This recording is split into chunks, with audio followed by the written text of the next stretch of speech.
మీ మోకాల నొప్పులకు ఎటువంటి సర్జరీ లేకుండా ఎపియాన్ పెయిన్ క్లినిక్ అందిస్తున్న అత్యాధునిక చికిత్స.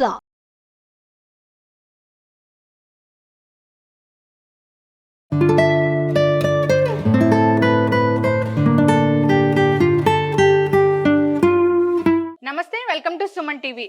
సో సప్తపత్ర కషాయాల గురించి తెలుసుకుంటున్నాం. దానిలో రెండవ కషాయము తులసి. అవును, తులసి ఎంతో పవిత్రంగా చూసుకుంటూ ఉంటాము. దీనిలో అనేక రకాల ఆరోగ్య ప్రయోజనాలు ఉన్నాయని చెప్తారు. సో భారతదేశంలో ప్రతి ఒక్కరి ఇంట్లో కూడా తులసి కోట ఉంటుంది. అయితే దీంతో కషాయం తయారు చేసుకోవడం ఎలాగా, దీనికి కావాల్సిన పదార్థాలు ఏంటి, ఈ కషాయాన్ని ఏ విధంగా తీసుకోవాలి, దానిలో ఉన్న ఆరోగ్య లాభాలు ఏంటి, వివరాలు అడిగి తెలుసుకుందాం. ఈ రోజు మనతో పాటు ఉన్నారు ప్రగతి సుధామ సిఎండి డాక్టర్ జీబీకే రావు గారు, మిల్లెట్ మ్యాన్ గా మన అందరి ఆరోగ్యాన్ని కాపాడుతున్న డాక్టర్ ఖాదర్ వలి గారు. సార్ నమస్కారం అండి. నమస్తే అండి. యా సార్, సప్తపత్ర కషాయాల గురించి చెప్తూ ఉన్నారు. సో రెండో కషాయం తులసి కదా. సో అసలు తులసి గురించి అసలు ఏం చెప్తారు?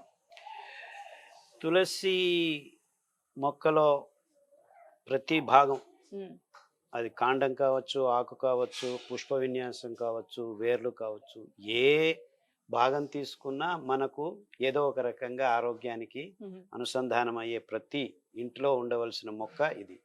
అంతెందుకు, తులసి మొక్క నుంచి వస్తున్న గాలి మీ ముక్కులోకి వెళ్ళినా మీకు ఆరోగ్యంగా ఉంటుంది. అందుకే మన పూర్వీకులు ప్రతి ఇంటి పెరట్లోనూ, ఇంటి ముందు, అన్ని చోట్ల ఆల్మోస్ట్ తులసి మొక్కను లక్ష్మీదేవిగా భావిస్తారు.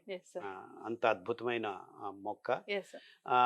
ముఖ్యంగా సైంటిఫిక్ సోకాల్డ్ విజ్ఞానపరంగా ఇది మోస్ట్ యాంటీ ఇన్ఫ్లమేటరీ. అంటే మనకి ఏ రకమైన వాపు వచ్చినా, అది విష జ్వరం కావచ్చు, కింద పడి దెబ్బ కావచ్చు, తలనొప్పి కావచ్చు, రక్తనాళంలో ప్రసారం సరిగ్గా లేక ఘర్షణ వల్ల ఎలాంటి ఇన్ఫ్లమేషన్, కఫం కావచ్చు, ఈ సూక్ష్మజీవుల నుంచి మనం పోట్లాడుతూ కఫం తయారైనప్పుడు, సో పిత్త వాత కఫ అన్ని అంశాలను సమతులనంగా ఉపశమనం కలిగించేదానికి వాడదగిన మొక్క ఏదైనా ఉంది అంటే అది తులసి మొక్క. సో అంటే మనకు మానవ జాతికి అనేక రకాలుగా, అనేక విధాలుగా వచ్చే రోగ కారకాలని దూరం చేసేదానికి అన్ని రకాలుగా ధీటుగా మనకు ఉపయోగపడే మొక్క తులసి మొక్క.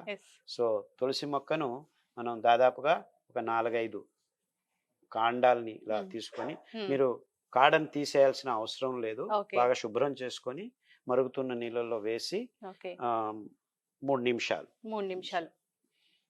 సో ఇది 3-4 కాడలు అయితే సరిపోతుంది. ఓకే. ఎన్ని నిమిషాల పాటు మరిగించాలంట డాక్టర్ గారు? ఓకే, మరగటం మొదలు పెట్టిన తర్వాత 3 నిమిషాలు. ఓకే. మనం అనుకున్నట్టుగా కఫానికి, సంజీవనంలో కఫానికి అత్యద్భుతమైంది. దీన్ని మనం వాసన చూడటంతోనే అనేక రుగ్మతలు పోతాయి. అందుకని ప్రదక్షిణ అనేది దీనికి పెట్టారు. మీరు డైరెక్ట్ గా తులసి తింటే దీంట్లో ఉన్న గుణాలు 50% వస్తాయి. మీరు దీంట్లో కషాయంగా తీసుకుంటే 75% వస్తాయి. ప్రదక్షిణ చేస్తే 100% వస్తుంది. దీంట్లో ఉన్న గొప్ప ఇది దీని యొక్క ఆ నానో పార్టికల్స్, అది కొద్దిగా ఎండ తగిలిన అది వేపరైజ్ అయ్యి దాంట్లోంచి ఆ సుగంధం వచ్చింది. అది అందువలన తులసి ఎప్పుడు మన పెరట్లో ఉంటుందో, భూమి కూడా అత్యద్భుతమైన ఆ మట్టితో మనం స్నానం చేసేటప్పుడు ఎక్కడ తులసి ఉందో ఆ మట్టిని మనం అనేక రకాలైన ప్రభేదాలు ఉన్నాయమ్మా. కృష్ణ తులసి, అడవి తులసి, లవంగ తులసి, మింటు తులసి, కర్పూర తులసి, ఇలా అనేక ప్రభేదాలు ఉన్నాయి. అన్ని రకాల ప్రభేదాలైన తులసి మొక్కలు మనకు బాగా పనిచేస్తాయి, ఏ ఇబ్బంది లేదు. సో నాకు ఆ తులసే కావాలని లేదు, అనేక ప్రభేదాలు ఉన్నాయి, అన్నీ మన ఆరోగ్యానికి పూరకంగానే పనిచేస్తాయి. కాబట్టి అసిమం శాంక్టమ్ అంటారు దీన్ని సైంటిఫిక్ నేము. చాలా అద్భుతమైన మొక్క. సో ఆల్మోస్ట్ మీరు అన్నట్లుగా టైం అయింది, 3 minutes అయిపోయింది సార్. మనం స్ట్రెయిన్ చేసుకుందాము. తులసి కషాయం రెడీ అయిపోయిందండి. చాలా మంచి ఆరోమా కూడా వస్తుంది, మంచి సువాసన. దీన్ని కొద్దిసేపు మూత పెట్టాలి. Okay sir, సమతులనంగా.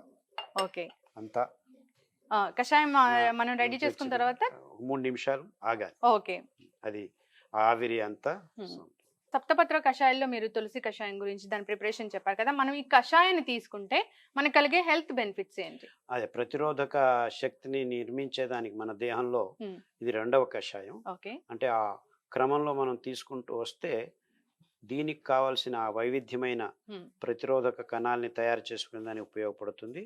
రెండోది అనేక రకాలైన కఫం, అంటే మన ఈ చలికాలంలో, అంటే ఈ కరోనా అలాంటిదే ఒక వైరస్. ఈ కరోనా కాదు, ఎన్ని రకాలైన వైరస్లు వచ్చినా కానీ దానికి మందు తులసినే.